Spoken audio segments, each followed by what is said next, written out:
காரைக்காலில் அடகு கடையில் போலி நகையை அடகு வைத்து பணம் பெற முயன்ற 3 பேரை போலீசார் கைது செய்தனர். புதுச்சேரி மாநிலம் காரைக்காலை அடுத்த திருநள்ளாறு வீதியில் நகை அடகு கடை நடத்தி வருபவர் லட்சுமி நாராயணன். இந்த நிலையில் கடந்த 25ஆம் தேதி இரவு கடைக்கு வந்த 3 பேர் அவசர தேவைக்காக பணம் தேவைப்படுவதாக கூறி தங்களிடமிருந்த 3 சவரன் தங்க சங்கிலியை 1.5 லட்சம் ரூபாய் பணம் தரும்படி கேட்டுள்ளனர். நகையை பரிசோதித்த லட்சுமி நாராயணன் நகை மீது ஹால்மார்க் முத்திரை இருந்தபோதும் சந்தேகத்தின் பேரில் தனது உறவினர் கடைக்கு எடுத்துச் சென்று தரம் சோதிக்கும் கருவியில் சோதித்த போது அது போலி நகை என்பது தெரியவந்தது.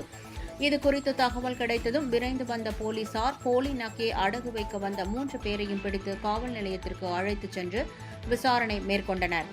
அப்போது போலி நகையை அடகு வைக்க வந்த 3 பேரில் பரசுராம் என்பவர் கடந்த 2023ஆம் ஆண்டு போலி நகை விற்பனை வழக்கில் முக்கிய குற்றவாளி என்பது தெரியவந்தது. இதையடுத்து பரசுராம் மற்றும் அவருடன் வந்த காரைக்கால் நேரு நகரைச் சேர்ந்த சதீஷ், கோவில்பத்து சொக்கநாதர் கோவில் தெருவைச் சேர்ந்த முருகவேல் ஆகியோரை போலீசார் கைது செய்து நீதிமன்றத்தில் ஆஜர்படுத்தி சிறையில் அடைத்தனர். இந்த சம்பவம் காரைக்கால் மாவட்டத்தில் பரபரப்பை ஏற்படுத்தியுள்ளது.